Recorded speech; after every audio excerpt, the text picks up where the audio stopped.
ហើយខ្ញុំមកចត្រាមកកាន់ខេត្តបាត់ដំបងខាងស្រុកថ្មគោលមកជួបអ្នកមីងដែលគាត់មានភាព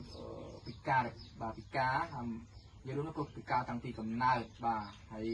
រស់នៅក្នុងភាពលំបាកមែនទែនសប្តាហ៍គឺបានប្អូនស្រីរបស់គាត់នេះគឺជាប្អូនស្រីបង្កើតរបស់គាត់បាទអញ្ចឹងគាត់គឺជាបងពីបងអស់បាទក្នុងការដែលគាត់មើលថែហើយទាំងបត់ជើងបត់ដៃមួយទឹកកញ្ចក់បាយអីគឺអ្នកមីងដែលជាប្អូននោះគាត់អ្នកមើលគាត់ទៅហើយយើងពិតជាអាណិតគាត់មែនទែនបងប្អូនគឺ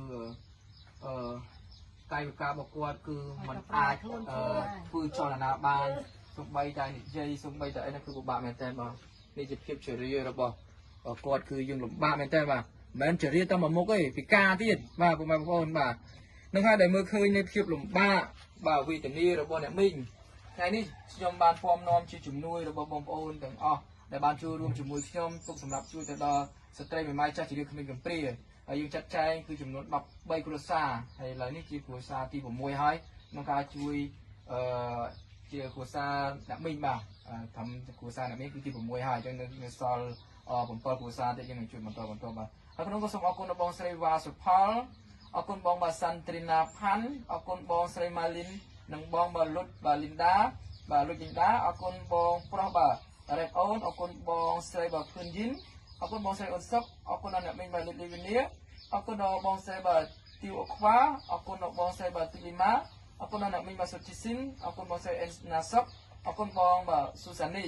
ដែលបានក្នុងការចូលរួមជួយជាស្បៀងអាហារទៅដល់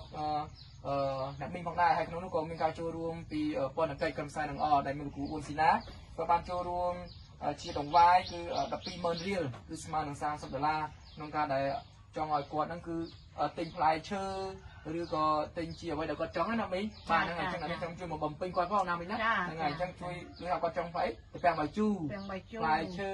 អញ្ចឹងទៅឥឡូវហ្នឹងថាជាទឹកក្រូចមិនបាច់ទឹកក្រូចទេនេះទៅបាទៀលហើយចាំហូបទឹកបាទៀលទៅហ្នឹងហើយអរគុណមែនតើបាទសម្រាប់លោកគ្រូអ៊ុនស៊ីណាគាត់គឺជាប្រធានក្រុមដឹកនាំក្រុមផ្សាយនឹងបាទខាងអង្គព្រះស៊ូគ្រីស្ទដែលបានចូលរួមជួយជាដង្វាយ120000បាទអរគុណមែនតើអញ្ចឹង